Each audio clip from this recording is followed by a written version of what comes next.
तकदीर बड़ी बेरहम भी हो सकती है। कभी कभी ऐसी गलतियों की सजा वसूलती है, याद भी नहीं होता कब की थी ये गलती, की भी थी या नहीं। फिर ख्याल आता है कि कहीं ये कोई कर्मों का खेल तो नहीं, कोई गलती जो शायद आज नहीं, कल परसों नहीं, सालों पहले नहीं, पर कहीं पिछले जन्म में ही ना की हो।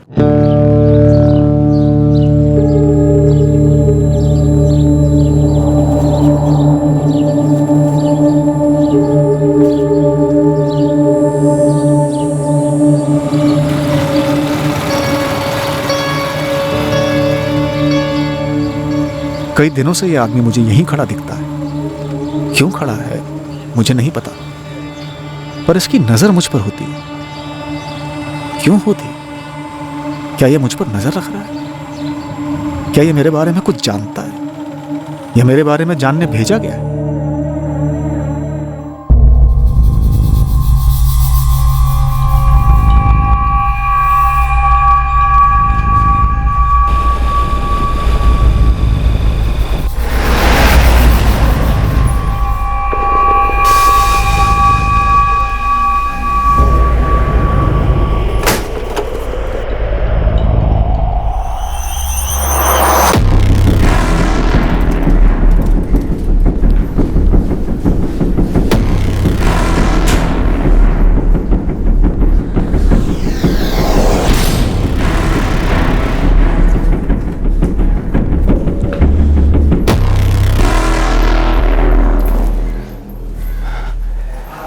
इस बार तो अब घोड़ा हमको चलाने दीजिए।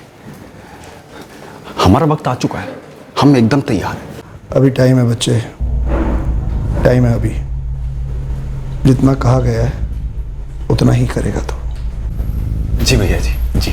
जो ड्यूटी तुझे दी गई है उसी में लगा रहा। जिनकी फायरिंग की ड्यूटी है वो सही टाइम पर तुझसे मिलेंगे।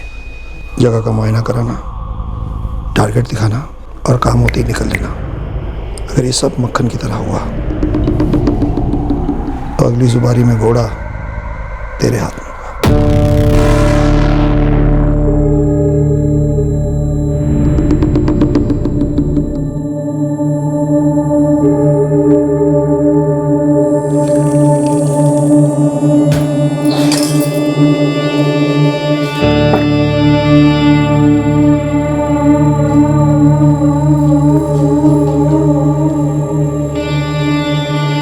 हिमांशु, चाय पीकर तो जाओ। तुम पी लो। एक काम करो, ठंडी चाय से नहा लो।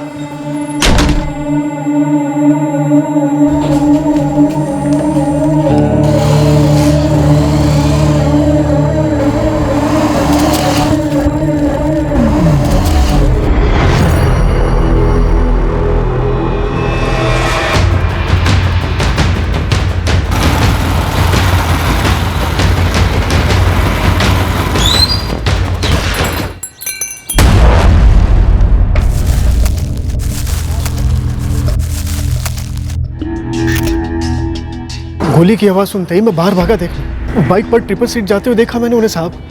बाइक चलाने वाले के चेहरे पे गमछा था। हाउसिंग कॉलोनी के एक आदमी ने बताया कि हमारे पड़ोसी हिमांशु तिवारी को गोली लगी है। मैंने जैसे ही देखा अपने हिमांशु तिवारी पे गोली चली है, मैं चिल्लाते हुए कॉलोनी की तरफ गया। सर, सबसे पहले उनकी बीवी सुहासिनी जी को बताया, फिर बाकी लोगों को इकट्ठा किया। उनकी बेटी छोटी रंगोली हमारी दुकान पर ही आती है पेंसिल नोटबुक वगैरह लेने के लिए। हिमांशु तिवारी की मौत हो चुकी थी हॉस्पिटल ले जाने से पहले? जी हाँ, एम्बुलेंस आने से पहले 2-3 लोगों ने चेक किया था।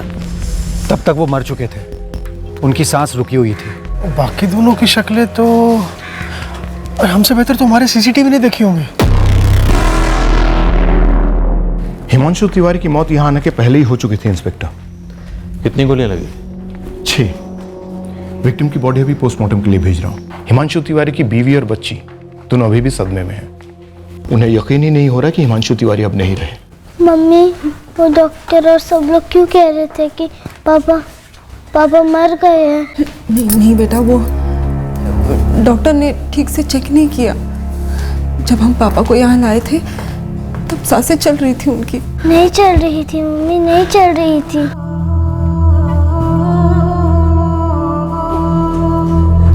Police.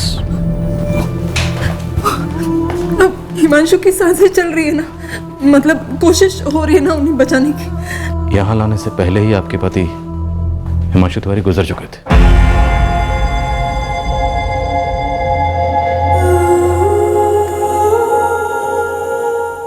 Sir, victim Himanshu Tiwari की लालबाग मार्केट में ऑटो स्पेयर पार्ट्स की दुकान है। ये स्टेशनरी की शॉप वाले चंदन के अलावा और कोई आई विटनेस? नहीं सर, जिनसे भी बात हुई वो यही कह रहे थे कि फायरिंग की आवाज़ सुनकर वो क्राइम सीन पर आए और तब तक हमलावर निकल चुके थे। देखते हैं सीसीटीवी फुटेज क्या दिखाती है।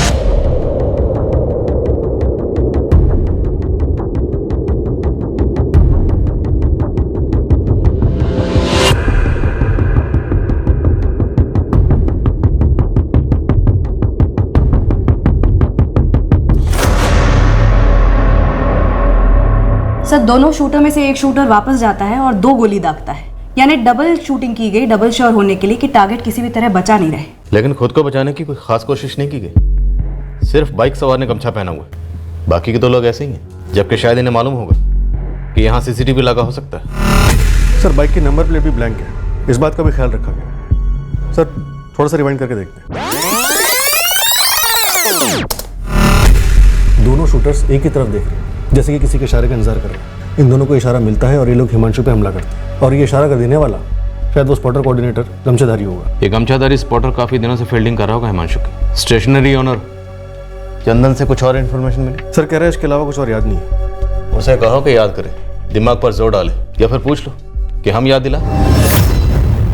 क्यों निशाना बनाया गया होगा हिमांशु तिवारी को? क्या इसकी ये रोज की रूटीन होगी, शाम के इसी वक्त घर से निकलना 4 बजे के आसपास? सर, ये तो उसकी वाइफ सुहासिनी बता सकती है, पर अभी तो वो काफी शौक में है। 4 गोलियां मारी गई और फिर कुछ सेकंड बाद 2 गोलियां और दागी गई। जरूरत नहीं थी वैसे, पहले 4 में ही मौत हो चुकी होगी, या चंद सेकंड्स बाद हो जाती, no doubt. Victim spare part की दुकान चलाता था, फैमिली वाला आदमी है। पता नहीं किसी से क्या दुश्मनी रही है, इतनी बेरहमी से मार डाला।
इसी की बात कर रहे थे ना कल रात को आप? हाँ, हिमांशु तिवारी। 6 गोलियों से भून डाला इसे, वहीं के वहीं दम तोड़ दिया बंदे ने। कुछ पता चला क्यों मारा गया? अब तक तो नहीं, लेकिन कोई ना कोई कारण तो जरूर निकलेगा। वही होगा जो हमेशा होता है, जर जोरू या फिर जमीन का मामला।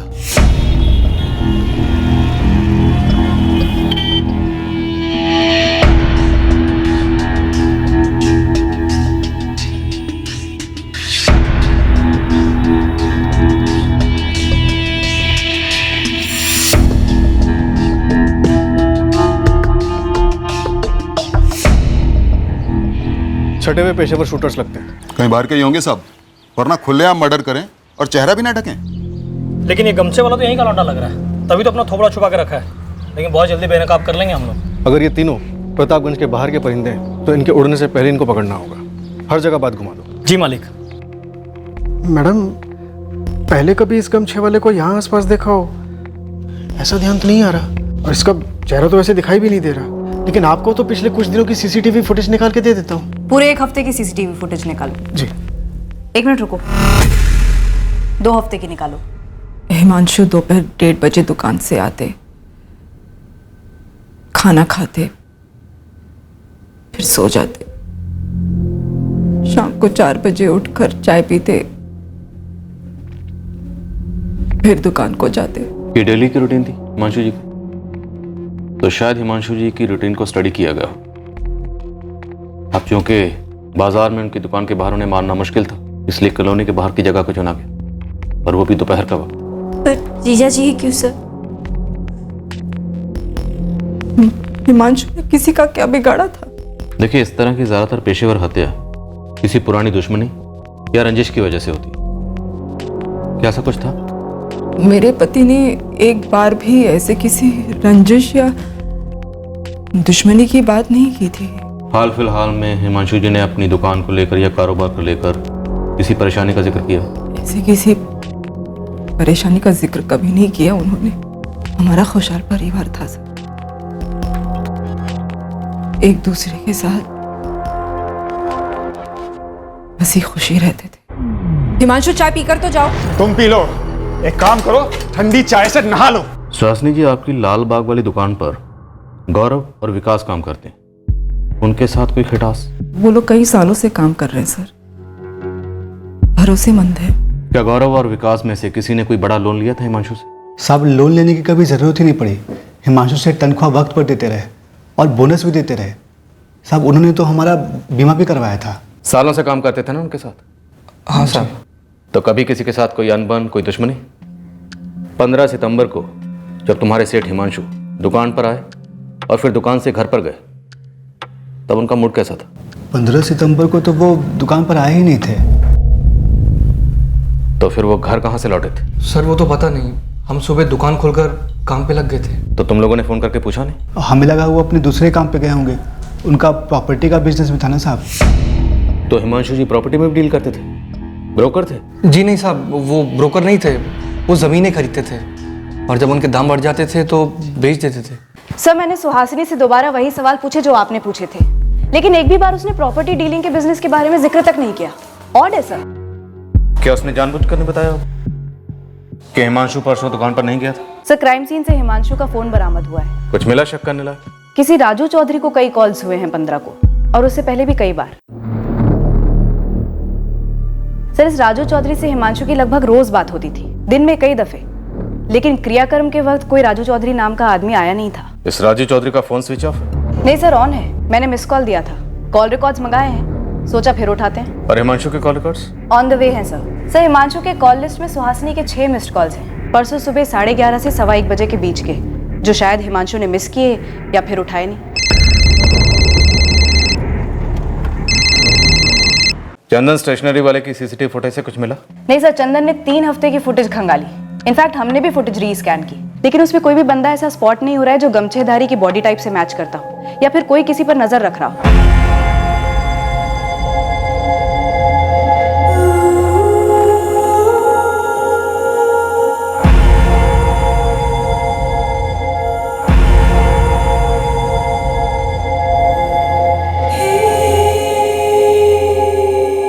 नियति का कैसा खेल है ये?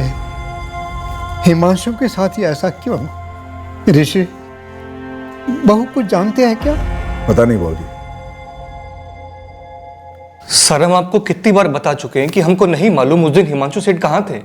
और साहब, उस दिन भाभी जी ने भी हमें फ़ोन किया था। क्यों? यही पूछने के लिए कि उस दिन हिमांशु सेठ कहाँ थे। हिमांशु दुकान पर नहीं आए क्या आज? तो फिर कहाँ गए विकास? कल निकलते वक्त कुछ बोले नहीं भाभी जी, और आज सुबह से आए नहीं है वो। कल पक्का आए थे? याद करके बोलो। हाँ, कल तो आए थे, पर आज कुछ बोले नहीं। साहब, सुहासिनी भाभी बार बार वही बात पूछ रही थी, कल आए थे कि नहीं, परसों कहाँ थे, उसके पहले कहाँ कहाँ गए थे, यही सब। क्या उस दिन पहली बार सुहासिनी जी ने फोन करके हिमांशु जी के बारे में पूछा था, या उसके पहले भी ऐसा हुआ है? पहले कभी कभी फोन कर पूछ लेती थी। तो क्या सुहासिनी जी हिमांशु जी पर शक करती थी? घरेलू मामले को तो हमको पता नहीं, हमारा काम तो दुकान में होता है ना। तो दुकान के बारे में बताओ, क्या कभी हिमांशु जी से मिलने दुकान पे कोई औरत आई थी? नहीं। सुहासिनी जी आई थी दुकान पे हिमांशु जी को ढूंढने, या उनकी गर्लफ्रेंड को ढूंढने, या फिर दोनों को ढूंढने? सुहासिनी जी, जिनका मर्डर हुआ है वो आपके पति है ना, हिमांशु तिवारी जी, तो आपसे 2-4 सवाल तो पूछने पड़ेंगे। मुझे ऐसा क्यों लग रहा है जैसे कि आप मुझ पर ताना कस रही है? मैंने पति खोया है अपना, जिंदगी उजड़ी है मेरी, घर में लोगों का आना जाना चल रहा है, इस सब के बीच में मैं आपके वही सवालों के जवाब क्यों दूं? हमारे पास कुछ नए सवाल हैं जिनके हमें जवाब चाहिए। हम समझते हैं आपका दुख, कल बात करेंगे आपसे। आपको यहाँ आने में दिक्कत है तो हम वहाँ आ जाएंगे, जब आपको अनुकूल होगा तब आएंगे, लेकिन आएंगे जरूर सुहासिनी जी।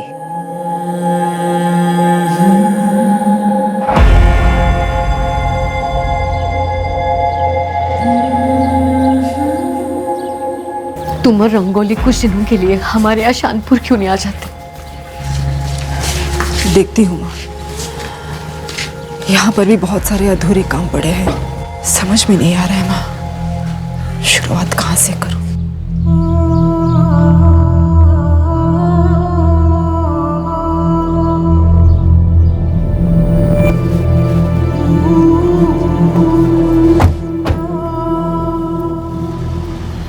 सुहासिनी से तो आप बात करेंगे ही, लेकिन आपका एक चक्कर शानपुर भी बनता है। शानपुर में हिमांशु तिवारी की पूरी फैमिली है, उसके माँ बाप मनोरमा और सुखीराम और उसका बड़ा भाई ऋषिकेश।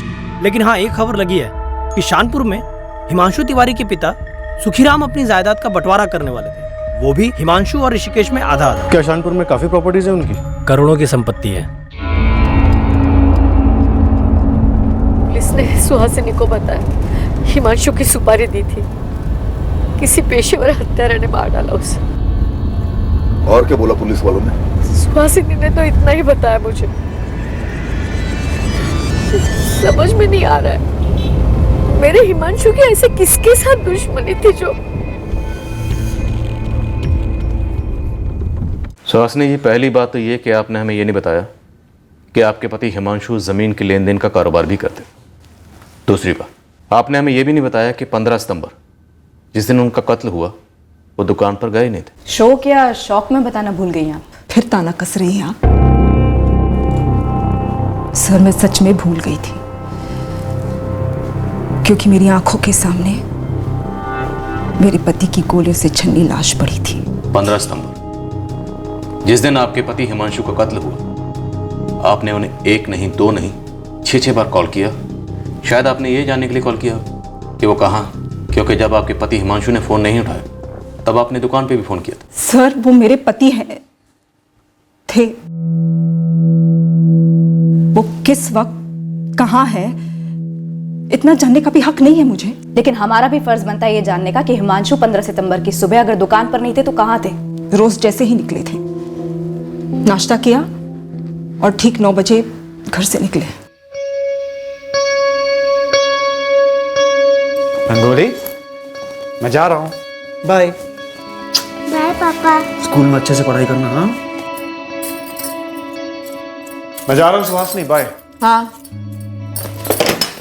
सर, मैंने उन्हें ये जानने के लिए फ़ोन किया था कि हिमांशु खाना खाने के लिए घर पर आएंगे या मैं डब्बा भेजूं दुकान पर हमें तो पता चला कि आपके पति हिमांशु हर रोज दोपहर को खाना खाने घर पर ही आते थे। सर, वो आते थे, पर क्या एक पत्नी फोन करके पता भी नहीं कर सकती है? ऐसे कैसे बाल की खाल निकाल रहे हैं आप? कैसा इशारा कर रहे हैं आप सर? इशारा नहीं कर रहे हैं, एक बात रख रहे हैं आपके सामने। अगर हिमांशु उस दिन दोपहर में खाने के लिए घर पर नहीं आते तो शायद बच जाते। ये तो सीधा सीधा आरोप हो गया। इतने बेरहम कैसे हो सकते हैं आप लोग? 15 सितंबर को आपने अपने पति हिमांशु को 6 बार फोन किया यह जानने के लिए कि वो कहाँ थे।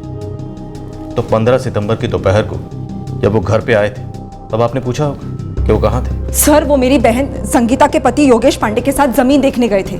खुश? और क्या पूछना है आपको? यही बात जो आपने अब बताई, पहले नहीं बताई। सर, मैं अभी तो आपको बता चुकी हूँ कि ये बात मेरे दिमाग से निकल गई थी सर, मैं भूल गई थी सर, यहाँ मुझे मेरी बेटी रंगोली के फ्यूचर की चिंता है मुझे। और एक आप है जो मुझ पर आरोप लगा रहे हैं कि मैंने तब अपने पति को जानबूझकर घर से बाहर भेजा, मैंने उनकी हत्या करवाई, मैंने हत्यारों को बुलवा के उन्हें मरवाया। सर, पागल है आप या मुझे पागल करना चाहते हैं? सर, हिमांशु पति थे मेरे, सब कुछ थे।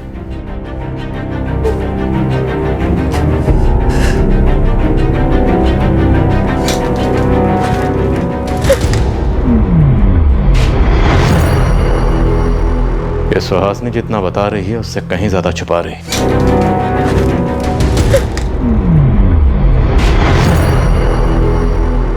ये सुहासिनी जितना बता रही है उससे कहीं ज्यादा छुपा रही है।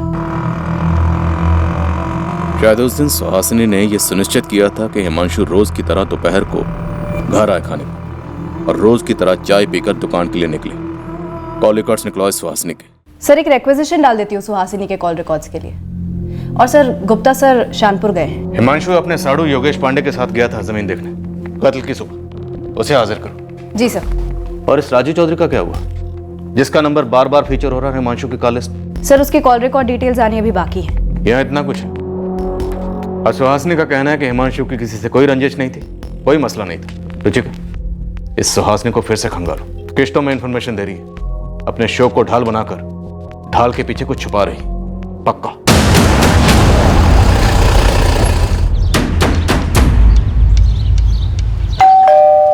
आपका शक बेहुदा है। बाबूजी के प्रॉपर्टी में हिमांशु का बराबर का हक था, हक है, और सुहासिनी को वो हक मिलेगा, ये सच्चाई है। आप चाहे जमीन आसमान एक करो, मेरे खिलाफ आपको कोई सबूत नहीं मिलेगा। किस बात का सबूत? सुपारी देने का? अपने भाई का कत्ल करवाने का? नहीं, दरार का, रंजिश का। अब जरूरी नहीं कि प्रॉपर्टी का बंटवारा होते वक्त दो भाइयों में दुश्मनी हो। उनको देखिए, बोलना बंद हो गया मेरे बाबूजी का।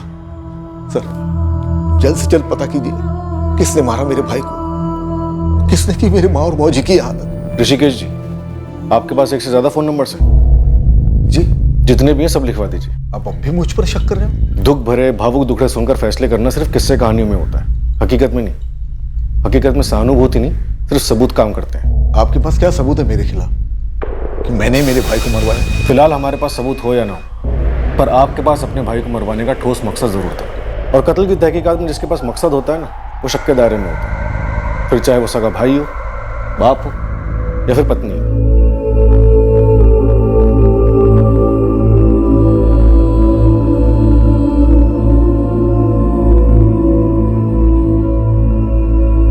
मम्मी, जब आप और पापा की लड़ाई होती थी मुझे बहुत रोना आता था।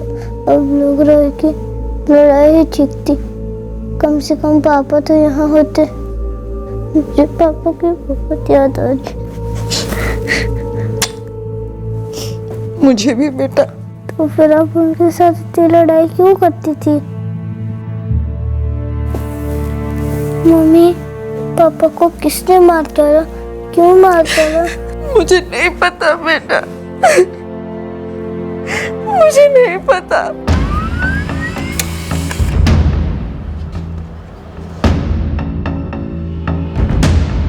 अनीता यादव? जो नंबर हिमांशु ने राजू चौधरी के नाम से सेव किया था वो दरअसल किसी अनीता यादव का है। एक आदमी अपने मोबाइल में एक औरत का नंबर एक आदमी के नाम से क्यों सेव करेगा? ताकि उसकी बीवी को शक ना हो, पता ना चले। अफेयर शायद सुहासिनी का नहीं, हिमांशु का रहा होगा।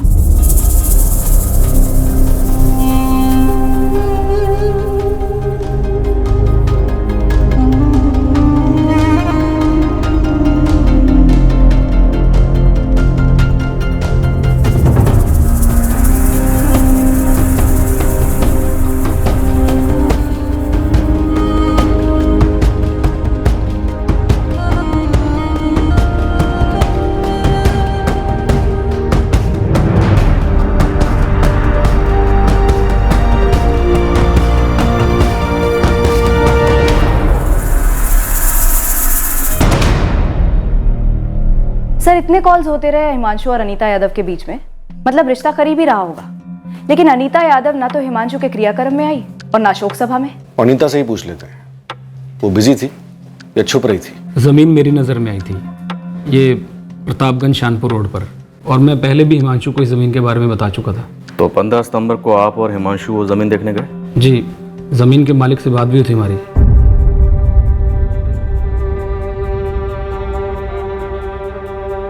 हमने ज़मीन के सारे कागज़ देखे, काफ़ी यहाँ वहाँ की बातें हुई। और सर अगर आप चाहें तो ज़मीन के मालिक अश्विन जी से पूछ सकते हैं। नंबर दूँ आपको? फ़ोन रिकॉर्ड्स है हमारे पास। आपके और हिमांशु के फ़ोन रिकॉर्ड से पता चलता है कि आपके फ़ोन की लोकेशन 15 सितंबर को प्रतापगंज शानपुर रोड ही थी। तो सर सच ही बोल रहा हूँ ना मैं। हमने कब कहा आप झूठ बोल रहे? और झूठ बोलने की वजह है क्या? बिल्कुल नहीं। 1 बजे हम लोग वहाँ से निकल गए और करीबन 2 बजे हिमांशु ने मुझे मेरे ऑफिस ड्रॉप किया। आपको ड्रॉप करने के बाद 2:30 बजे हिमांशु घर पहुंचे और फिर 2:55 पर सुहासिनी ने आपको फ़ोन किया। जी हाँ, सुहासिनी ने फ़ोन किया था। वजह? वो सर बस सुहासिनी पूछ रही थी कि हाँ योगेश, आपने और हिमांशु ने नई जमीन देखी थी क्या आज? हाँ सुहासिनी, बढ़िया जमीन है। मैं और हिमांशु सौदा पक्का करने की सोच रहे हैं। अच्छा, वैसे क्यों पूछ रही हो तुम? बस ऐसे ही। तो क्या सुहासिनी भी ज़मीन के लेन देन में हाथ बटाती थी? जी नहीं सर। तो फिर फ़ोन क्यों किया? वो ऐसे ही सर। फिर 3:55 पर जैसे ही हिमांशु घर से निकला, सुहासिनी ने आपकी पत्नी संगीता को फ़ोन किया। सर सगी बहनें हैं दोनों। वो दोनों सगी बहनें, आप सगे जीजा हैं और हिमांशु सगा पति था, जो इस फोन कॉल के दौरान ठीक 4:01 पर 6 गोलियों से भून दिया गया। सर मुझे समझ नहीं आ रहा कि ये दोनों बातें आपस में जुड़ी कैसे। आप कहना चाहते हैं कि क्या संगीता और सुहासिनी को मालूम था? मालूम था क्या? आप कहना चाहते हैं कि संगीता और सुहासिनी मिलकर हिमांशु को, सर ऐसा क्यों करेंगी वो? यही तो हम जानना चाहते हैं। हमें सुहासिनी पर गहरा शक है। कोई अंधा भी बता सकता है कि सुहासिनी और हिमांशु के बीच में शक की गहरी खाई थी। सर मुझे कुछ नहीं पता। सर मैं एक ब्रोकर हूँ, ज़मीनों की डील करता हूँ। हिमांशु भी यही काम करता था। हमने कुछ ज़मीनें मिलकर खरीदी और अच्छा दाम मिलने पर मुनाफा बांट लिया। संगीता और सुहासिनी बहनें हैं, लेकिन सर वो अपनी ज़िंदगी जीते हैं, हम अपनी। सर मुझे इस बात का बिल्कुल भी अंदाज़ा नहीं है कि हिमांशु और सुहासिनी के बीच में कुछ गलत था। अनीता यादव कौन? कौन अनीता यादव सर? जी वो कुछ वजह से मैं हिमांशु की शोक सभा में नहीं आ पाई। क्या वजह है अनीता जी? वो पर्सनल है। आप कभी हिमांशु की पत्नी सुहासिनी से मिलने नहीं गई दुख जताने? कोई पर्सनल कारण? मैं सुहासिनी को नहीं जानती, बस उनके बारे में जानती हूँ। पर वो आपके बारे में नहीं जानती? शायद नहीं जानती हो। कैसे जाने? हिमांशु के फोन में तो आप राजू चौधरी हो। ये आपका निकनेम है या इसका भी कोई पर्सनल कारण है? साहब ये अनीता यादव IIM रोड पर चांदनी अपार्टमेंट में रहती है और उसका पति शरद किशोरीपुर में रहता है। अलग हुए? ना साहब, ट्रांसफर पर। अनीता का पति शरद PWD में इंजीनियर है। अनीता और शरद का कोई बच्चा नहीं है साहब। अनीता का पति शरद का किशोरीपुर में पर्चा खोलो। जी साहब, बिल्कुल। अच्छा, उन दोनों शूटर्स का कुछ पता चला? और उस गमछे वाले का? साहब वो दोनों शूटर 101% बाहर के हैं। उन दोनों को अपनी पूरी बिरादरी में किसी ने नहीं पहचाना। लेकिन वो गमछे वाला तो यहाँ का हो सकता है। बिल्कुल हो सकता है साहब, लेकिन उसने गमछा इतना टाइट बांध रखा है कि इतनी सी भी पहचान नहीं मिल रही है उसकी। सर 15 सितंबर को जब हिमांशु घर से बाहर निकला था 4 बजे, तब पति पत्नी में घमासान झगड़ा हुआ था। पड़ोसी ने बताया? हाँ सर, एडवोकेट रीटा मिश्रा ने। बगल वाला घर उसी का है। देखिए, झगड़े किस जोड़े के बीच में नहीं होते, पर चूंकि ये मर्डर का मामला है इसीलिए बता रही हूँ आपको। रोज होते थे झगड़े? कभी कोई मारपीट? कभी कोई मारपीट ना देखी ना सुनी। और सच कहूँ, मैं इन सब चीज़ों पर इतना ध्यान ही नहीं देती, टाइम ही नहीं है मेरे पास। पर उस दिन मेरे एक क्लाइंट घर आए हुए थे, प्रकाश सिंह, और इन लोगों के चिल्लाने की आवाज़ से हम डिस्टर्ब हो रहे थे। रीटा जी, मुझे लगता है ये पॉइंट हमारी तरफ से काम करेगा, इसे उठाना चाहिए। जरूर उठाएंगे प्रकाश जी।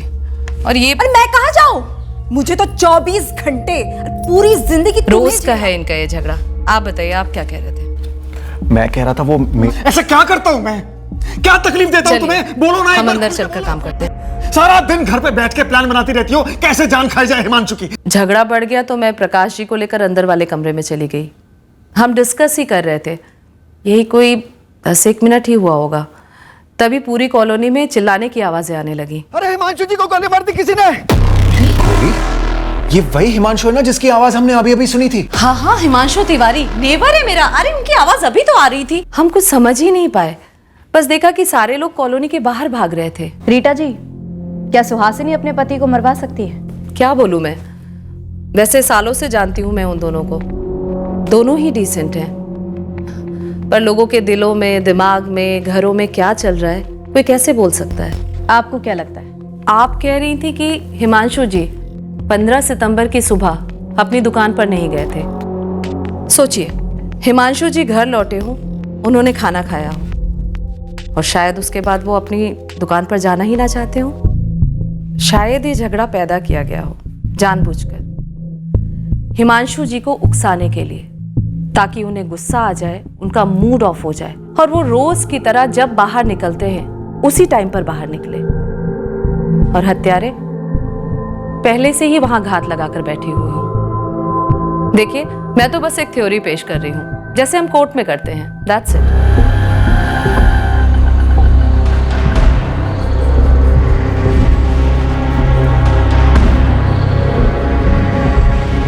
मुझे कोई आइडिया नहीं कि हिमांशु ने मेरा नंबर अपने मोबाइल में राजू चौधरी करके क्यों सेव किया था। हिमांशु और आप अच्छे दोस्त थे? सिर्फ दोस्त थे। आप जैसा समझ रहे वैसा कुछ भी नहीं था। हम क्या समझ रहे? यही ना कि हमारा अफेयर था। बिल्कुल नहीं था। वेल, अगर था भी तो इस वक्त हिमांशु तो है नहीं जिससे पूछे। आप ही से पूछ सकते। शादीशुदा होकर भी अकेले थे हम दोनों, इसलिए एक दूसरे का दुख दर्द समझते थे। क्या दुख था आपका और क्या दर्द था हिमांशु का? आप दोनों के इस दुख दर्द से किसी को तो बड़ा दर्द हुआ हो, आपके पति को या फिर हिमांशु की पत्नी को। आप सोच रहे हैं वैसा कुछ भी नहीं था सर। हम समझते थे एक दूसरे को, बातें करते थे। सिर्फ बात करते थे, अफेयर नहीं था? मतलब वो क्या कहते हैं कि प्यार को प्यार ही रहने दो, रिश्तों का नाम ना दो, ऐसा कुछ? गहरी दोस्ती थी। और हाँ, फोन पर लगभग रोज बातें होती थी, चैट पर भी। तो अनीता जी, अगर आप दोनों में सिर्फ अच्छी दोस्ती थी तो उसे दुनिया से छुपाने की जरूरत क्या थी? हमारे बीच ये क्लियर था कि सिर्फ दोस्ती है। दुनिया तो 2 और 2 5 ही जोड़ती है ना। हम बेकार का सरदर्द नहीं चाहते थे, अपने अपने घरों में तनाव नहीं चाहते थे बस। हिमांशु अपनी पत्नी सुहासिनी से नाखुश क्यों था अनीता जी? इतना भी बुरा नहीं हो सकता हिमांशु। अगर रंगोली नहीं होती ना तो हमारी शादी कभी टिकती नहीं अनीता।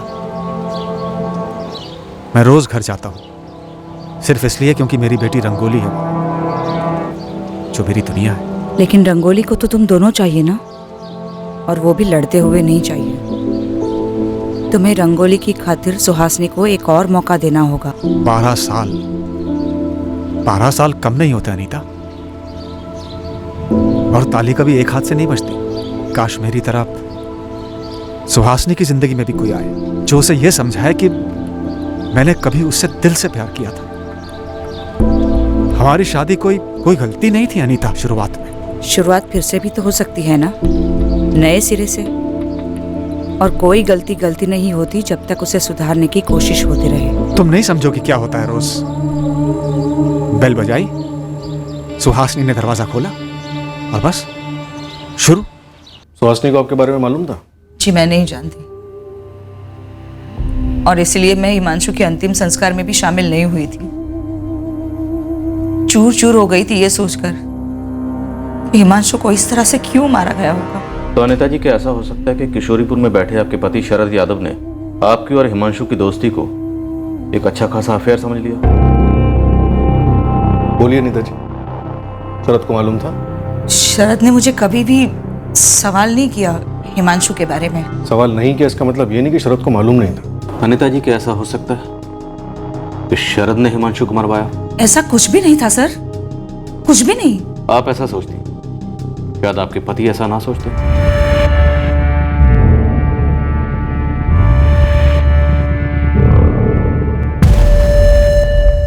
ये हाफिज मलिक और ये यूनुस शेख। कौन से ग्रोह के?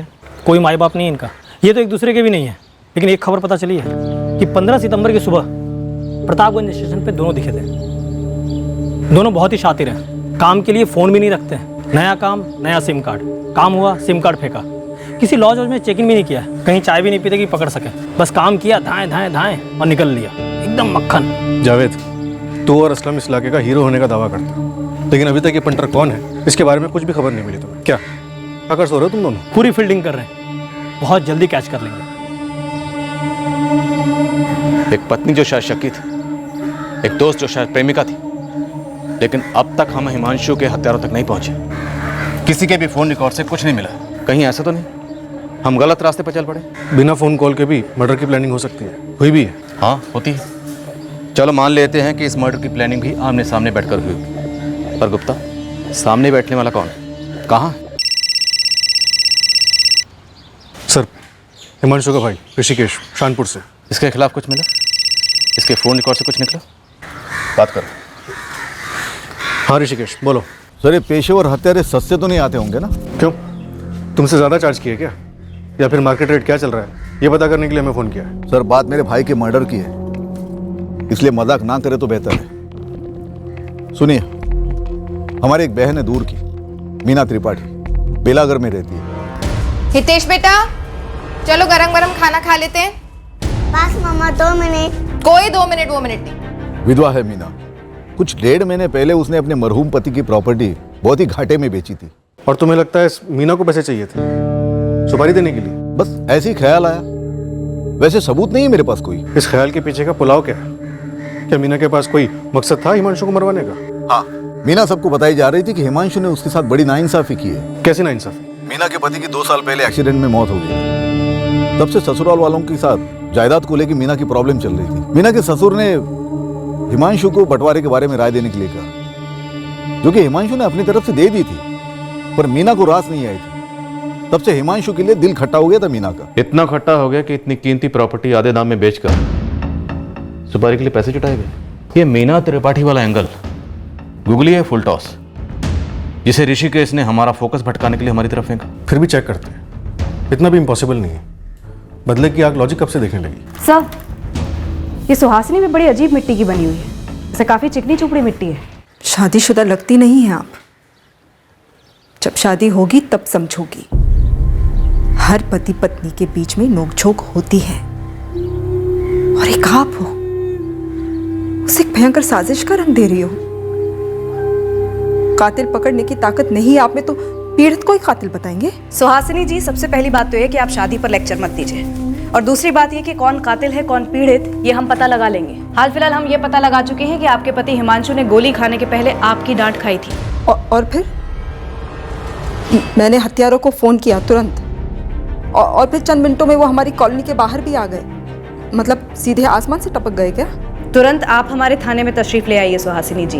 लगता है आपके घर में कोई करीबी बेवक्त गुजरा नहीं है। वैसे 13 दिनों तक हम घर के बाहर कदम भी नहीं रखते। 13 दिन की पाबंदी आपके ऊपर होगी, आप उसका पालन कीजिए। हमारे ऊपर कोई पाबंदी नहीं है, इसलिए हम आपके घर आ रहे हैं।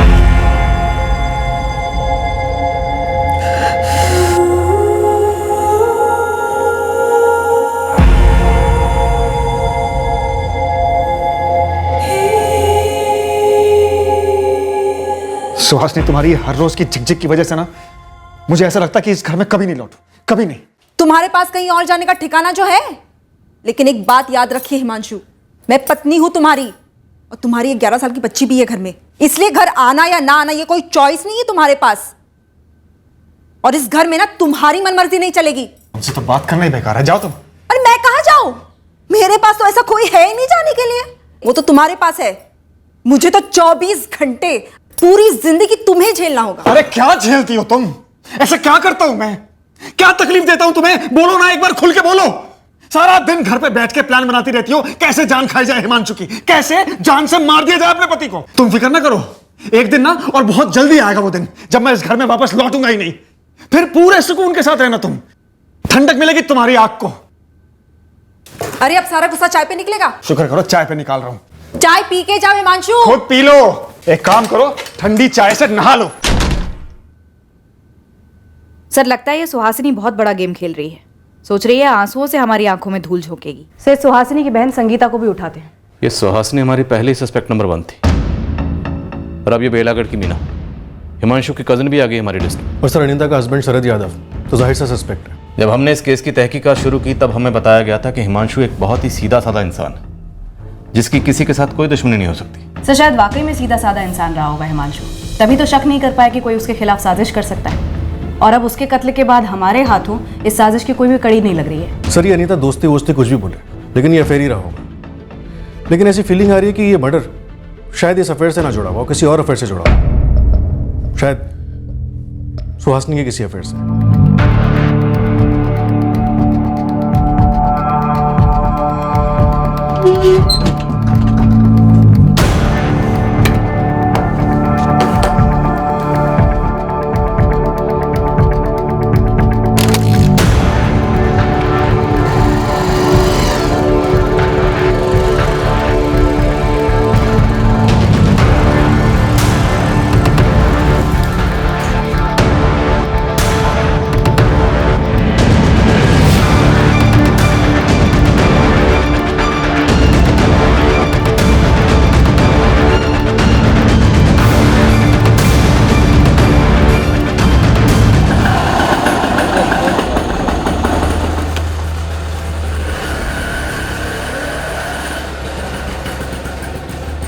तो सुहासिनी के कॉल रिकॉर्ड्स डबल स्कैन किए, अफेयर का इशारा तो नहीं हो रहा है। हो सकता है अफेयर वाला फोन अलग हो। फोन नेटवर्क से चेक करती हूँ सर। वैसे सुहासिनी बाहर बैठी है और उसकी बहन संगीता निकल चुकी है सर, ऑन द वे है। दोनों से अलग अलग पूछताछ करेंगे और अगर जरूरत पड़ी तो फिर एक साथ भी। अब पुलिस वालों की शादियां नहीं होती। आप लोग सच में घरेलू पति पत्नी की नोकझोंक समझते नहीं है। पर घरेलू नोकझोंक के बाद किसी पति को गोली मार दी जाए, ये हमने नहीं देखा। हमारी नोकझोंक के बाद कोई चांद पर रॉकेट भेजता या कहीं भूकंप आ जाता तो भी आप मुझे ऐसे ही थाने बुलाकर बेकार में बिठाकर हमारी नोकझोंक से कनेक्शन जोड़ते, है ना सर? भूकंप तो आपके परिवार में आया था। हमारी नोकझोंक भी उसी परिवार को लेकर होती थी सर। हिमांशु को काम के परे कुछ नजर ही नहीं आता था।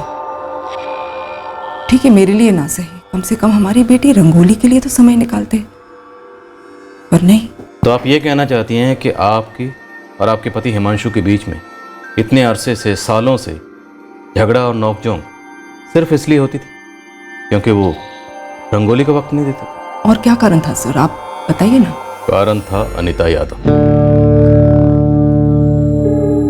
कौन अनीता यादव? ये मत पूछिए कौन अनीता यादव, क्योंकि अनीता यादव कौन है ये आपकी बहन संगीता भी जानती। 3:55 पर आपके पति हिमांशु घर से निकले, 4:01 पर उनका कत्ल हो। इन्हीं 6 मिनटों में आपने अपनी बहन संगीता को फोन भी कर लिया। उसके पहले 2:55 पर आपने अपने जीजा योगेश पांडे को फोन किया। 6 बार अपने पति हिमांशु को फोन किया, दुकान पर फोन किया। इन सारे कॉल्स का एक ही मकसद था, अपने पति हिमांशु का झूठ पकड़ना और अनीता यादव का सच जानना। आपकी और आपके पति दोनों के बीच की नोकझोंक और झगड़े की वजह अनीता यादव थी ना। हिमांशु चाय पीकर तो जाओ। तुम पी लो, एक काम करो, ठंडी चाय से नहा लो।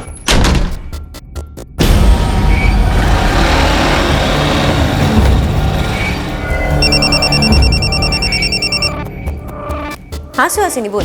मुझे लगता है कि योगेश भी झूठ बोल रहा है। तो तुझे लगता है कि योगेश भी जीजाजी का साइड ले रहा है? इधर हिमांशु आग बबूला होकर घर से बाहर निकला और उधर सुहासिनी ने तुम्हें फोन किया। गपशप करने के लिए तो फोन किया नहीं होगा। दरअसल गपशप करने के लिए ही किया था। बहनें हैं हम दोनों और सबसे अच्छी सहेलियां भी। ये तो हमारी बदनसीबी है कि उसी वक्त किसी ने जीजाजी की हत्या कर दी, और उससे भी बड़ी बदनसीबी ये कि उनके कातिलों का पता लगाने के बजाय आप लोग हमारे जख्मों पर नमक रगड़ रहे, खासकर मेरी बहन के। क्या आप दावे के साथ कह सकते हैं कि उनकी जिंदगी में कोई औरत थी और वो ये अनीता यादव थी? सबूत क्या है आपके पास? सुहासिनी जी, अफेयर के सबूत तो आपको मिले हों, तभी तो हिमांशु को मौत मिली। मत कहिए ऐसा सर, मैं तो कभी पता लगा ही नहीं पाई। सर मुझे लगता जरूर था कि कोई है, पर वो कौन है मैं कभी जान नहीं पाई। और आप अब मुझे बता रहे कि कोई थी, वाकई में थी। आपको कैसे पता चला? वैसे ही जैसे आपको पता चला राजू चौधरी से, जिससे आपके पति हिमांशु की कई बार बात हो। राजू चौधरी?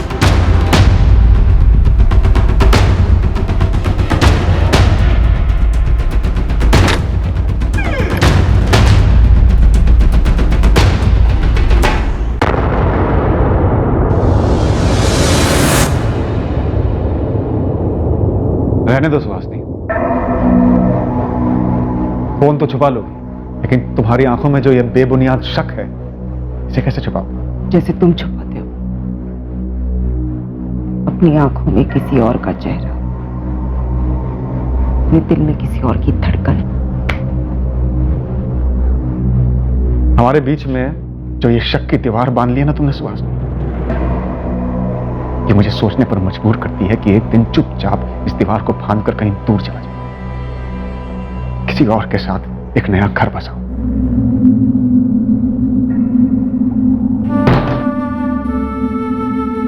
अनीता का नंबर हिमांशु ने राजू चौधरी के नाम से सेव किया था।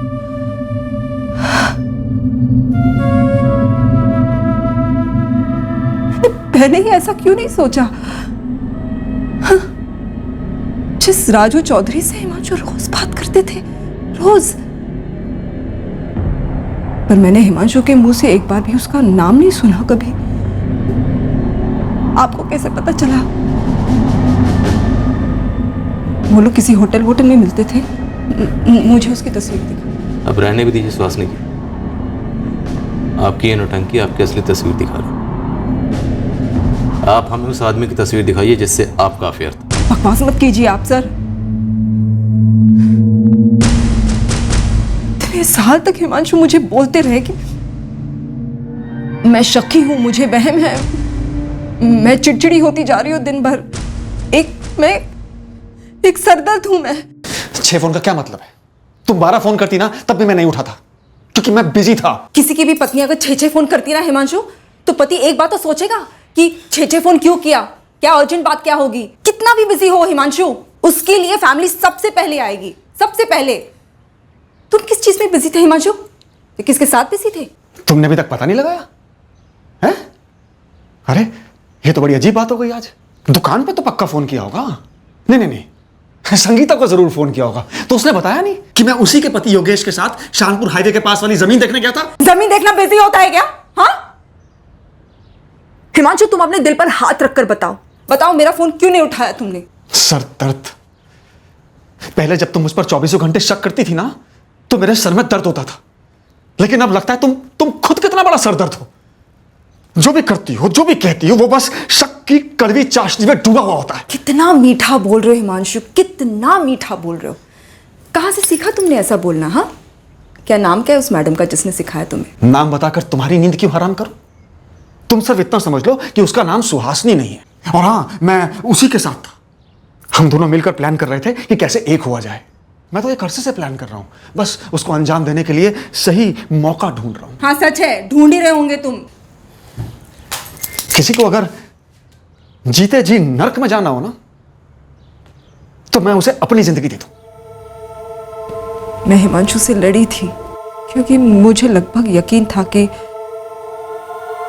हिमांशु योगेश के साथ नहीं था। सुहासिनी के दिमाग में एक शक घर कर गया था कि जीजा जी का किसी से कोई अफेयर चल रहा है। और उस दिन दोपहर का फोन किस बारे में था? पता करने कि कहीं मेरे पति योगेश झूठ तो नहीं बोल रहे। सुहासिनी, अब ये थोड़ी ज्यादा ही जाती नहीं हो रही है? संगीता, जाती मेरी जिंदगी के साथ हो रही है। हिमांशु तो कई बार कह चुके हैं मुझे कि वो मुझे एक ना एक दिन छोड़ देंगे। पर योगेश जीजा जी का साथ क्यों देंगे? शायद मर्दों की सोच ही ऐसी हो, एक दूसरे के अफेयर्स छुपाओ। तो अब तुम योगेश पर भी अफेयर का आरोप लगा रही हो। सुहासिनी, असलियत में जीना सीखो, ये वहमों के कैद खानों से बाहर निकलो। हिमांशु ने ये सब कहा है मुझे। संगीता, मैं कोई मनगढ़ंत कहानी नहीं बता रही हूँ तुम्हें। पर सुहासिनी, तुमने कभी सोचा है जीजा जी ने खुद सामने से आकर ये बात नहीं कही होगी। हमेशा किसी झगड़े के आखिर में ये बात कही होगी, और झगड़ा हमेशा तुम ही शुरू करती हो। तुम भी उसी का साथ दे दो, जाओ तुम। ये वहम, ये अफेयर वाला शक कब पैदा हुआ? कब का तो मुझे नहीं पता, लेकिन काफी वक्त से था जरूर। संगीता, तुमने इतनी बड़ी बात हमसे छुपाई, और क्या छुपा रही हो? क्या मतलब है आपका? तुम्हारी बहन सुहासिनी दूध की धुली है या फिर वो भी अफेयर का इत्र लगाती थी? ये क्या बेहुदा बातें कर रही है आप? तो मैं गलत नहीं थी? पूरी तरह सही भी नहीं थी आप। हम ये जानना चाहते हैं कि कहीं अपने वहम को दूर करने के लिए आपने अपने पति हिमांशु को तो दूर नहीं कर दिया? मैंने नहीं मारा हिमांशु को सर। मैं कितनी बार वही बात बताऊं आपको। अरे सुहासिनी भाभी जी, अरे हिमांशु जी को गोली मार दी किसी ने। भाभी जी, क्या हुआ? अरे हिमांशु जी को गोली मार दी किसी ने। क्या बकवास कर रहे हैं आप? अरे भैया कहाँ जा? अरे कॉलोनी के बाहर पड़े वो खून बह रहा है। हाँ। कहाँ? मैं एम्बुलेंस में प्रार्थना करती रही हिमांशु बच जाए। अपने आप को कोसती रही कि क्यों झगड़ा किया मैंने हिमांशु के साथ। कितनी बार सोचा मैंने कि काश झगड़ा नहीं किया होता मैंने उनके साथ। शायद वो उस दोपहर को घर पर आराम करना चाह रहे थे, बस झगड़े की वजह से वो गुस्से में निकल गए। नहीं चाहते तो बच जाते, पर एक ना एक दिन वो जाते मुझे छोड़कर। रंगोली को मुझसे छीनकर किसके साथ जाते हैं ये मैं कभी पता नहीं कर पाती। सर, आप इस अनीता यादव से मिले हैं ना? कब शादी करने वाले थे वो? शायद आपको शादी की तारीख पता चल गई थी, इसलिए हो सकता है कि इससे पहले कि दोनों शादी करते आपने हिमांशु की सुपारी दे दी। आपको हथियारों से किसने मिलवाया? गिरोह का सरदार कौन था? आप पता लगाइए ना, जैसे आपने अनीता यादव का पता लगाया।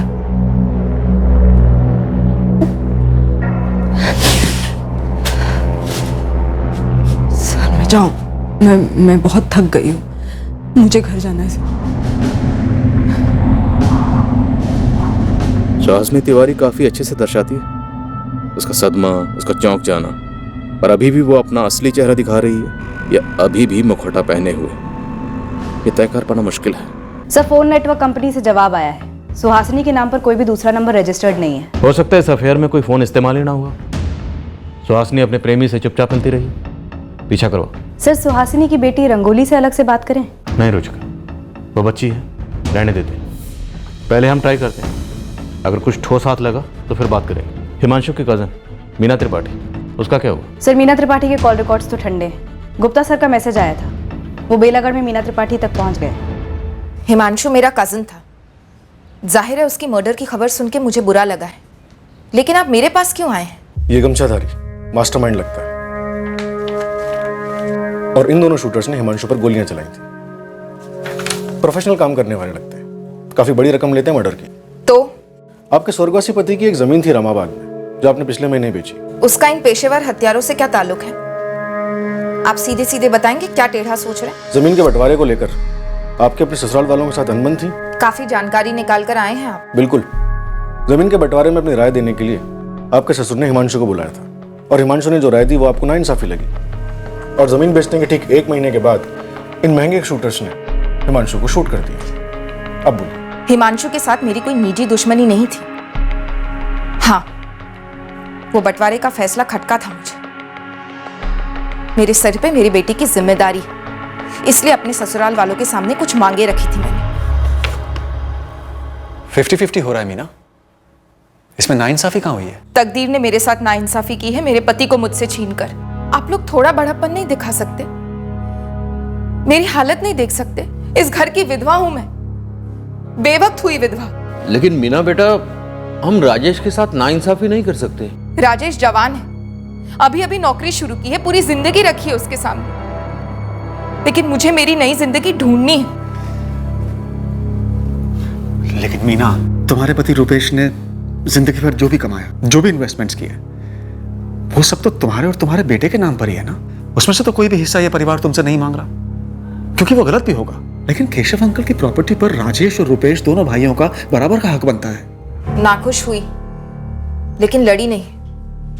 जो होना था हो गया, मामला खत्म है। हिमांशु भी खत्म है। क्या ये मामला, ये रंजिश हिमांशु से थी? इंस्पेक्टर साहब, आपको बहुत गर्मी लग रही होगी ना, और इस किराए के मकान में एक कूलर तक नहीं है, और मैं हिमांशु के खिलाफ भड़ास निकालने जमीन बेचकर उसके कत्ल की सुपारी दूंगी। कितने की सुपारी दी थी? किसने उठाई थी सुपारी?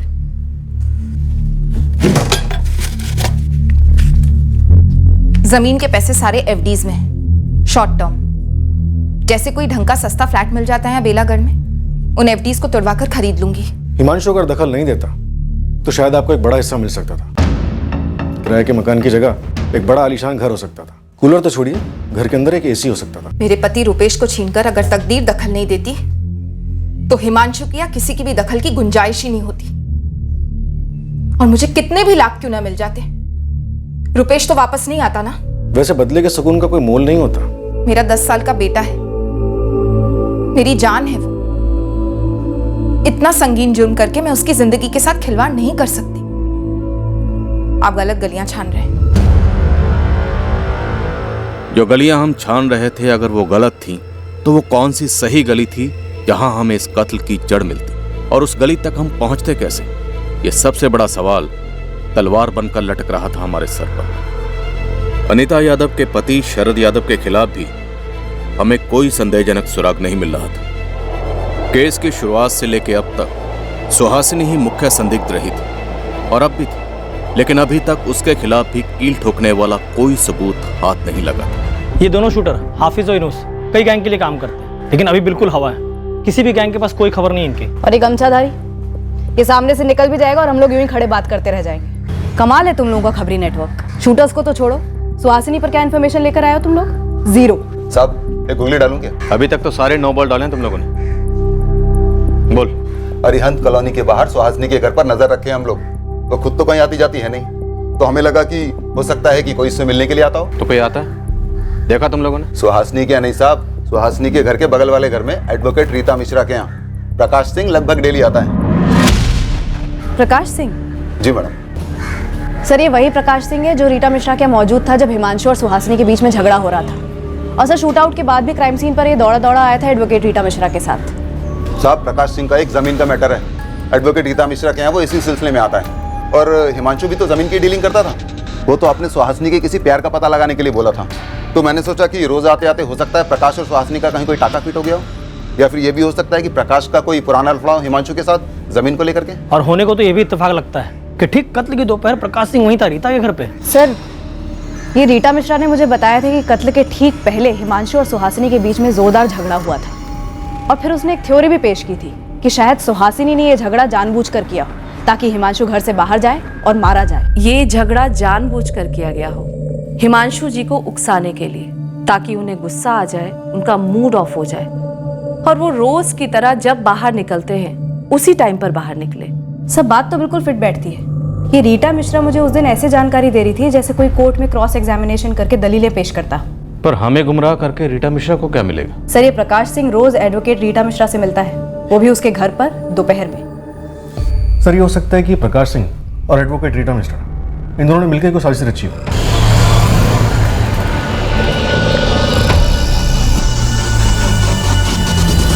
या तो ये रीटा मिश्रा इस सारी साजिश में शामिल है, या फिर एक पॉसिबिलिटी ये भी है ये एडवोकेट रीटा प्रकाश सिंह की जमीन का मसला हैंडल कर रही थी, पर उसे इस बात की भनक ही ना हो कि प्रकाश और सुहासिनी के बीच कुछ चला था, या फिर हिमांशु और प्रकाश के बीच कोई पंगा। सर इन दोनों संभावनाओं में जैसे ही हिमांशु घर से बाहर निकला होगा, इसकी जानकारी बाहर फील्डिंग कर रहे हत्यारों को दी गई होगी कि टारगेट निकल चुका है। एक बार फुटेज फिर से देखते हैं।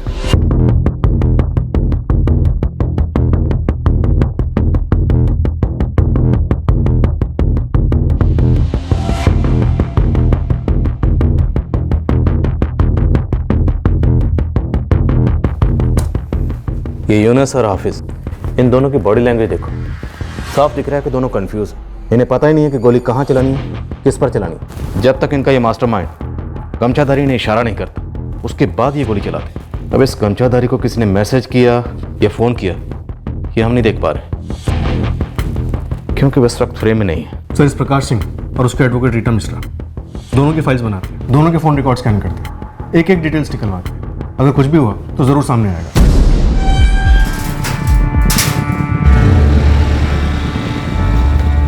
प्रकाश सिंह का छोटा सा बिजनेस है यहीं अपने प्रतापगंज में। प्रकाश सिंह के मरहूम बाप दीनानाथ सिंह ने धंधा जमाया था, पर उसके टाइम से एक ज़मीन है, अच्छी प्रॉपर्टी है, जो कोर्ट के मामले में फंसी पड़ी है। एक ट्रस्ट थी गरीब औरतों को खैरात देने वाली, जिसकी कमेटी में ये प्रकाश का बाप दीनानाथ मेंबर था। जैसे जैसे साल गुजरे, दीनानाथ करता धरता बन गया उस ट्रस्ट का, और वो प्रॉपर्टी उसने अपने नाम कर ली।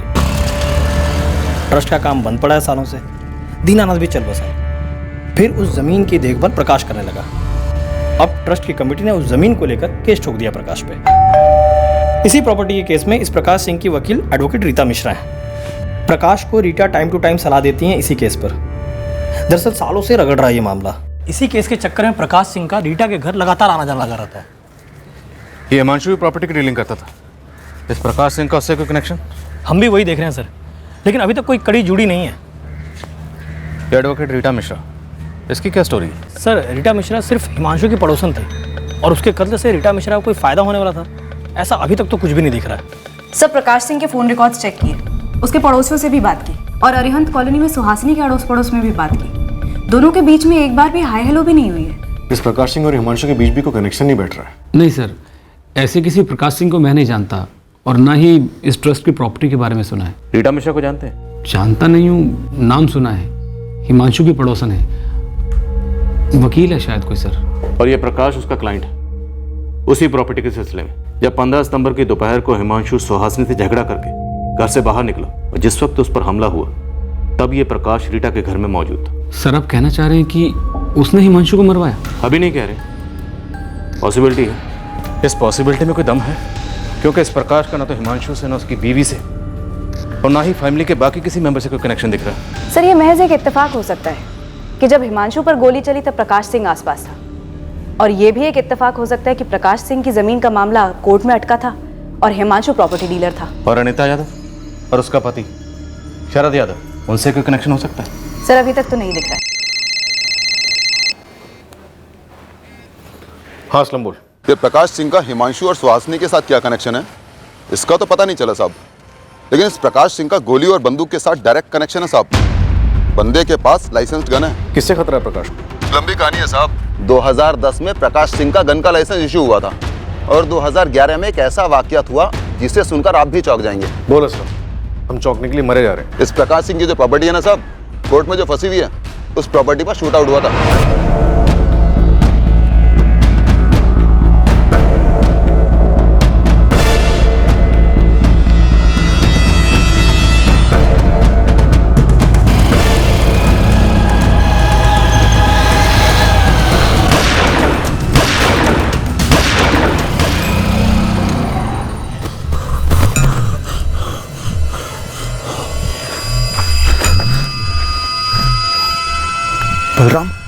बलराम चौहान मारा गया। निशाना प्रकाश सिंह था। 6 साल पहले की बात। इस हमले का हिमांशु या उसके मौसा से कोई कनेक्शन था? वो तो पता नहीं साहब, लेकिन ये खबर हमें एक पुराने हिस्ट्री शीटर ने दी है। शूट आउट की लोकेशन प्रतापगंज है, तो किसी न किसी थाने में केस जरूर दर्ज हुआ होगा। गुप्ता, 2011 का केस है शूट आउट। निकलाओ केस फाइल। मैं क्राइम सीन के आसपास के सभी थानों से शुरुआत करता हूँ। असलम, पूरा जोर लगा दो, अपनी सारी फौज लगा दो इस काम के पीछे। पता करो इस प्रकाश सिंह का हिमांशु से, या उसकी बीवी सुहासिनी से, या अनिता यादव, या उसके पति शरद यादव से कोई भी कनेक्शन। रविंद्रनगर police station. बात सिर्फ लाइसेंस बंदूक की होती तो शायद हम प्रकाश सिंह के पीछे इतने हाथ धोकर नहीं पड़ते, पर डिस्प्यूटेड प्रॉपर्टी पर इस शूट आउट की खबर ने हमारे कान खड़े कर दिए। हम लगभग पक्का थे कि प्रकाश सिंह का हिमांशु के कत्ल के वक्त क्राइम सीन के आसपास होना महज एक इत्तेफाक नहीं था। पर इससे पहले कि प्रकाश सिंह की पूरी कुंडली हमारे सामने खुलती, हिमांशु के शूट आउट की साजिश का एक पन्ना हमारे हाथ लगा। कौन है संजय राजपूत? नया कॉला पंटर है, पर नारायण नगर में बतौर गुंडा उभर रहा है। हिमांशु तिवारी के मर्डर में इसकी कोई डायरेक्ट इन्वॉल्वमेंट है? डायरेक्ट इन्वॉल्वमेंट है कि नहीं ये तो पता नहीं, लेकिन इसका एक पुराना साथी है, बंटी सिंह। मेरा बंदा उस बंटी सिंह से मिला था, तो बंटी सिंह बोला कि 16 सितंबर की सुबह से ये संजय राजपूत अंडरग्राउंड है। संजय और बंटी दोनों की डिटेल्स निकलवा और तुरंत भेजो।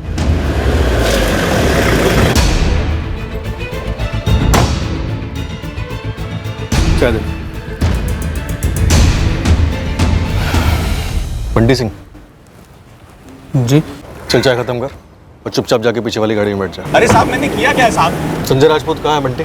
संजय मुझे नहीं पता साहब।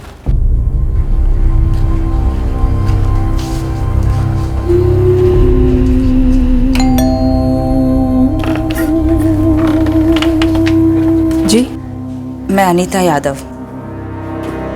मतलब राजू चौधरी? मुझे आपसे कुछ बात करनी है।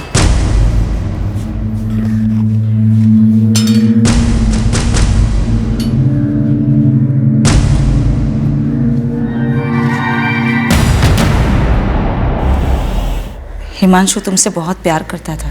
एक सर्टिफिकेट ले आती साथ में। तुम जैसा सोच रही हो वैसा कुछ भी नहीं था। हम सिर्फ दोस्त थे। हाँ, राजू चौधरी, मुझे तुम्हारी हर बात पर पूरा यकीन है। मुझे तो ये तक नहीं पता था कि हिमांशु ने मेरा नंबर किसी और के नाम से सेव किया है। लेकिन ये तो पता था ना कि तुम एक घर तोड़ रही हो, एक बच्ची को अपने बाप से अलग कर रही हो। पता था ना तुम्हें? शर्म नहीं आई तुम्हें? मैंने कहा ना तुमसे कि ऐसा कुछ भी नहीं था, हम सिर्फ दोस्त थे बस। 12 साल से साथ में हूँ हिमांशु के, उसके हर दोस्त को जानती हूँ। पुलिस को भी यही शक था कि मेरा और हिमांशु का अफेयर था, लेकिन ये सच नहीं है। और सुहासिनी, हिमांशु तुमसे नाखुश नहीं था, वो तो बस तुम्हारी शक करने की वजह से परेशान था। वो तुम्हारे और रंगोली के साथ एक सुखी जीवन बसर करना चाहता था। और सुहासनी, मैं भी शादीशुदा हूँ। हम दोनों बस बातें करते थे, कभी शादी वादी का ख्याल तक नहीं आया। शायद हिमांशु की मजबूरी रंगोली थी, तुम्हारी मजबूरी तुम्हारा पति। किसी की कोई मजबूरी नहीं थी। हिमांशु बस तुम्हारी शक करने की वजह से परेशान था। उसे लगता था कि तुम उस पर यकीन ही नहीं करती। वो हमेशा चाहता था कि वो वक्त कभी वापस आ जाए जो तुम दोनों ने साथ में बिताया था शादी के शुरुआत के सालों में। मैं भी एक औरत हूं,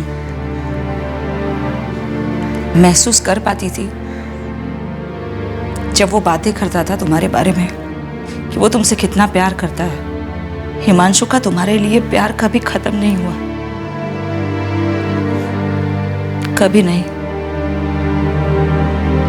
लेकिन शक और प्यार धूप और छांव जैसे होते हैं, एक साथ कभी नहीं रह सकते।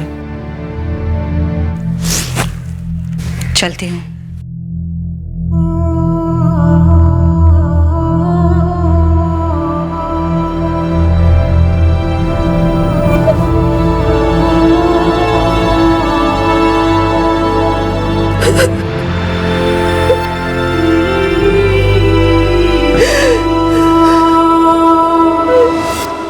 अरे साहब, दोबारा क्या देखना?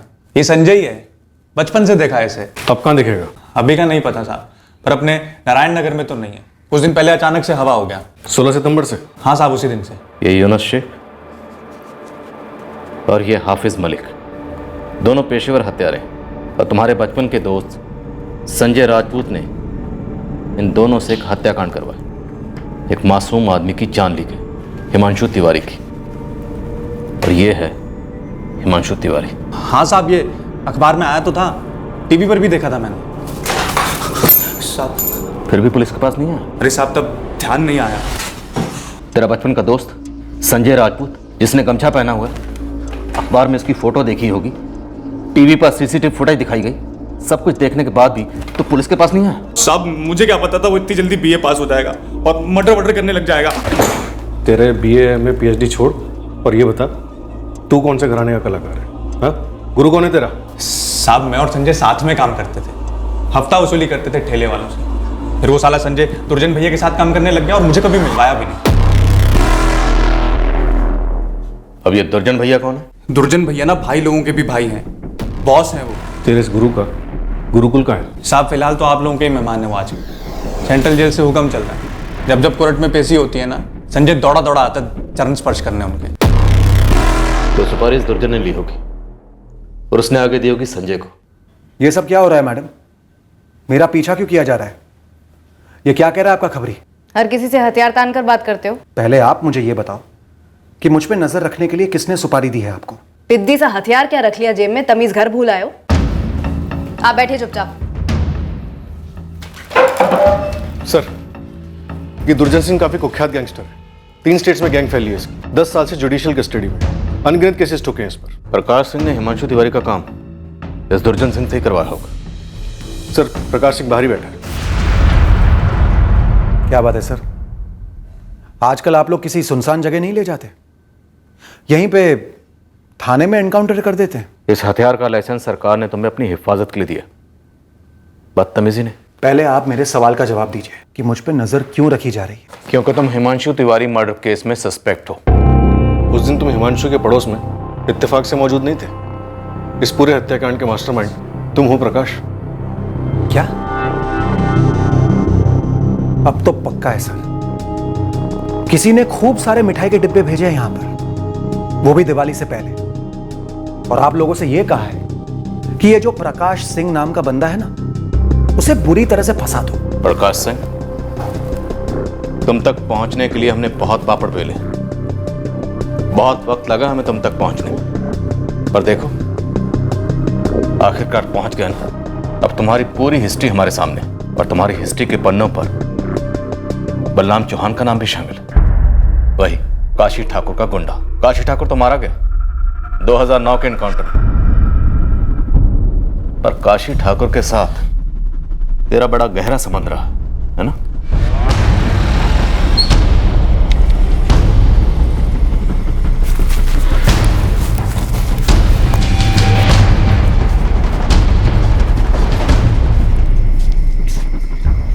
हाँ प्रकाश, बैठ।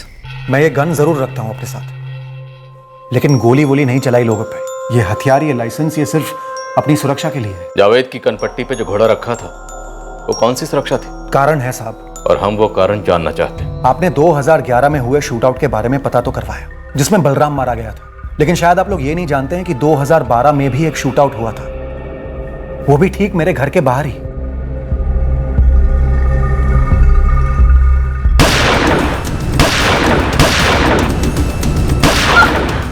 मीनाक्षी! मीनाक्षी अंदर जाओ! अंदर जाओ, दरवाजा बंद करो!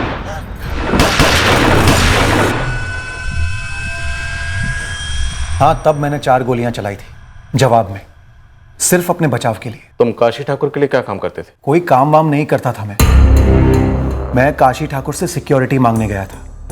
मेरी जान को खतरा था। अब खतरा छू भी नहीं सकता तुझे, और डरने की कोनो जरूरत भी ना है। हमारे आदमी सिक्योरिटी बन के खड़े रहेंगे तुम्हारे पास। 24 घंटे साथ होंगे। तेरी जो प्रॉपर्टी है वहां हमारा आदमी बलराम, ये बलराम अपना गोडाउन बनाएगा, हलचल रहेगी, लोगों का आना जाना रहेगा, उसमें तेरी सुरक्षा बनी रहेगी।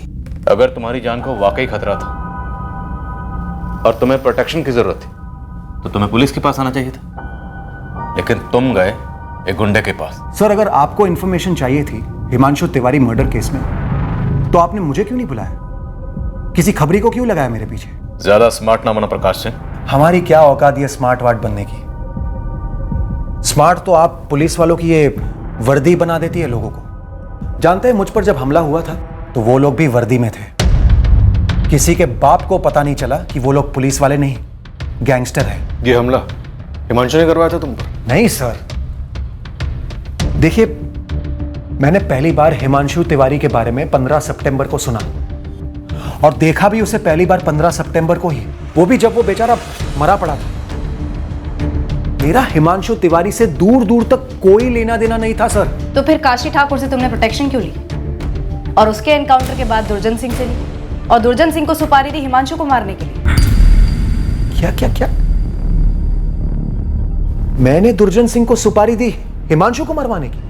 मैडम, आप लोगों का बहुत बड़ा वाला क्रॉस कनेक्शन लगा है। क्या सर, आपने इतना कुछ पता करवाया मेरे बारे में, लेकिन यह पता नहीं कराया कि मुझ पर जो हमले हुए थे वो दुर्जन सिंह ने ही करवाए थे, मेरी उसी प्रॉपर्टी के लिए जिस पर अभी भी केस चल रहा है। और मैं काशी ठाकुर से मदद इसीलिए मांगने गया था क्योंकि दुर्जन सिंह और काशी ठाकुर जानी दुश्मन थे। दुर्जन सिंह मुझे बहुत परेशान कर रहा था, धमकी दे रहा था मेरी प्रॉपर्टी छोड़ने को।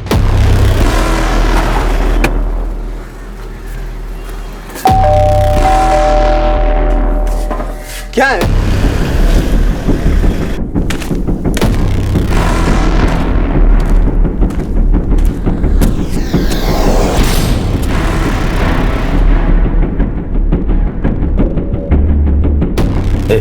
पैर छुबे सुना नहीं।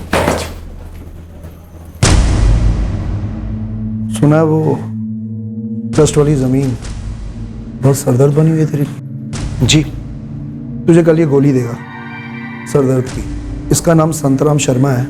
कल तू अपनी सारी जमीन इसके नाम कर दे, ये ट्रस्ट को खुद ही चुप करवा देगा। लेकिन मैं ये जमीन बेचना नहीं चाहता हूं। तो बेचने को कौन बोल रहा है? सिर्फ मेरा नाम ट्रांसफर करना है। कल का मुहूर्त अच्छा है, कल ही जमीन ट्रांसफर करवा लेते हैं। मेरी समझ में ये नहीं आ रहा है कि जब वो जमीन मेरी है तो मैं फ्री में आप लोगों को क्यों दे दूं? क्योंकि हम ऐसा कहते हैं और हमारा नाम दुर्जन सिंह है। मैं ये जमीन छोड़ना नहीं चाहता। जब जान ही नहीं रहेगी तो जमीन का क्या करेगा? इसी दुर्जन की धमकियों की वजह से मैं काशी ठाकुर से मदद मांगने गया था। मजबूरी थी वो मेरी सर, और कुछ नहीं। तब भी दुर्जन सिंह ने मुझ पर हमले करवाए। पहली बार मेरे बदले वो बलराम मारा गया, और दूसरी बार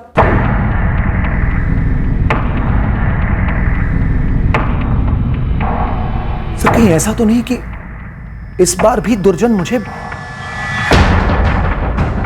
और मेरे बदले वो हिमांशु? प्रकाश ने जब हमें बताया कि वो 2 बार पहले भी दुर्जन सिंह के हमलों से बच गया था, तब हमें और प्रकाश को भी ये बात खनकी कि क्या तीसरी बार भी वो अपनी मौत को टाल पाया।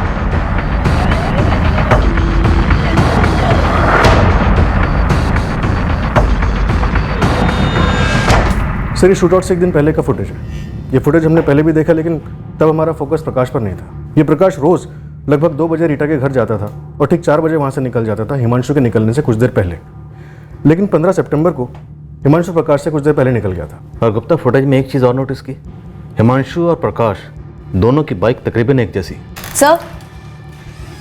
सर 2011 का बलराम चौहान मर्डर केस और 2012 में शूटर्स ने पुलिस वर्दी में जो प्रकाश सिंह पर हमला किया था, इन दोनों केसेस में सभी शूटर्स गिरफ्तार हुए थे और दुर्जन सिंह ने कबूल किया था कि इन हमलों का मास्टरमाइंड वही है। तब तो इस मास्टरमाइंड से एक मुलाकात हमारी भी बनती है।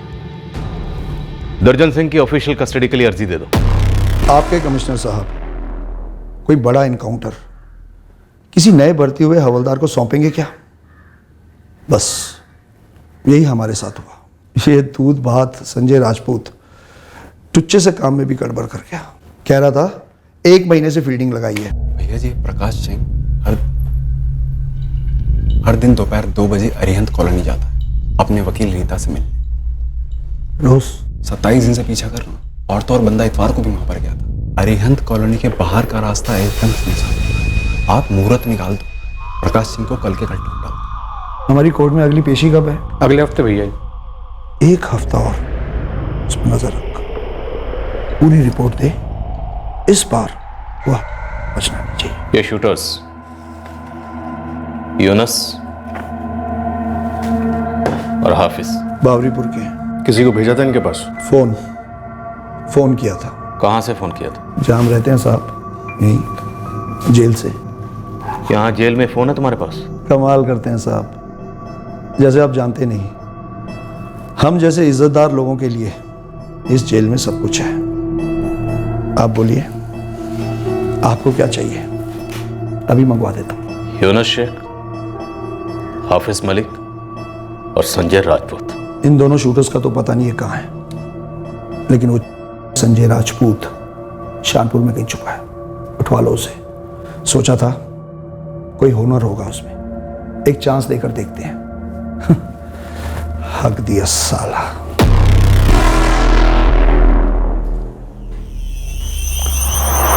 पंडित जी, एक फोन का इंतजाम कर दीजिए। कहाँ है गधे के बच्चे? भैया जी मिस्टेक हो गई मुझसे।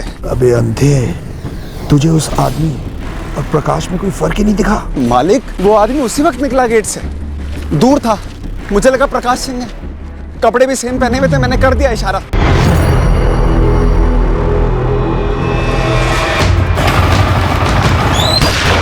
अगली बार ऐसी मिस्टेक कभी नहीं करूंगा मैं। तेरे लिए कोई अगली बार नहीं है। और हाँ, अब एक गलती और मत करना, मेरे सामने मत आना। उठा लो संजय राजपूत। ये यूनुस और हाफिज मैं आपको ढूंढ कर दे दूंगा। लाल शहर के किसी बिल में छुपे होंगे और इस मर्डर का बिल अब मेरे नाम पे फाड़ दो। जब काशी का कुत्ता बलराम मारा गया था, रत्ती भर भी दुख नहीं हुआ था, लेकिन ये हिमांशु तिवारी, ये मासूम था बेचारा। हमारा इससे कोई लेना देना नहीं था।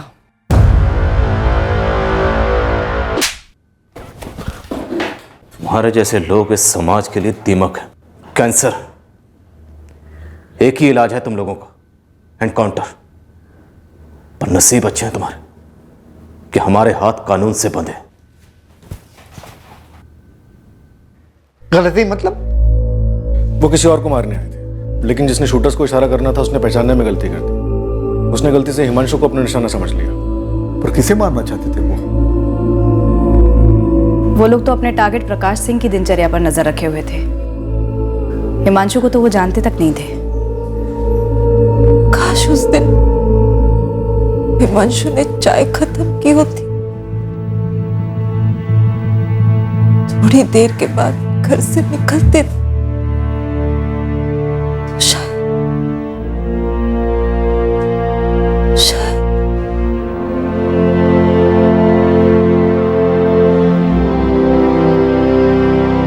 मुझे भी डर लगा रहता बेटा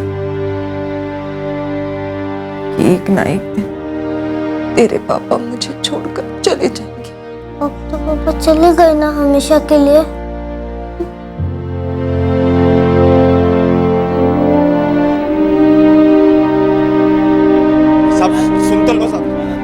संजय राज, जिसने दुर्जन सिंह के कहने पर प्रकाश सिंह को मारने का पूरा प्लान बनाया था, वो हमें शानपुर से मिला। और हाफिज मलिक, 2 शूटर्स में से एक हमें लाल शहर से मिला और दूसरा शूटर यूनस शेख भी बहुत जल्द हमारी गिरफ्त में आ गया। हिमांशु तिवारी बेवजह मारा गया और हमने उसकी जिंदगी के हर पहलू, हर रिश्ते, हर रंजिश को उसके कत्ल का संभव मकसद समझकर टटोला, बाल की खाल की, जबकि हकीकत यह थी कि हिमांशु तिवारी गलती से मारा गया था। मिस्टेकन आइडेंटिटी का यह कोई पहला केस नहीं था हमारा, और यह भी कोई पहली बार नहीं हो रहा था कि दुर्जन सिंह जैसे जुर्म के बाहुबली ने जेल में बैठकर ही मौत का फरमान सुनाया था और मासूम जिंदगियों के साथ भयंकर खिलवाड़ हुआ था। हमें शर्मिंदा होना चाहिए और हम शर्मिंदा हैं कि ऐसे अपराधी हमारी नाक के नीचे पनपते हैं और हम जवाबदेह हैं इस कड़वे सच के लिए। यहां कानूनी प्रक्रिया कछुए की चाल से चलती है और छटे हुए बदमाश निरंकुश उधम मचाते हैं। हमें उन तमाम बेलगाम अपराधियों के दिलों में कानून का खौफ बिठाना हो ताकि सामान्य जन समुदाय कानून और कानून के रखवालों पर पूरा भरोसा कर सके। हमें अपनी वर्दी की गरिमा को बनाए रखने के लिए इस वर्दी के कर्तव्यों को 100% पूरा करना होगा। जब तक ऐसा वास्तविक तौर पर हर रोज हर पल नहीं होगा, तब तक हम सुरक्षा का केवल एक चिन्ह बनकर रह जाएंगे, कवच कभी नहीं बन पाएंगे। कल रविवार 24 दिसंबर को हम क्राइम पेट्रोल सतर्क का एक नया केस आपके सामने पेश करेंगे।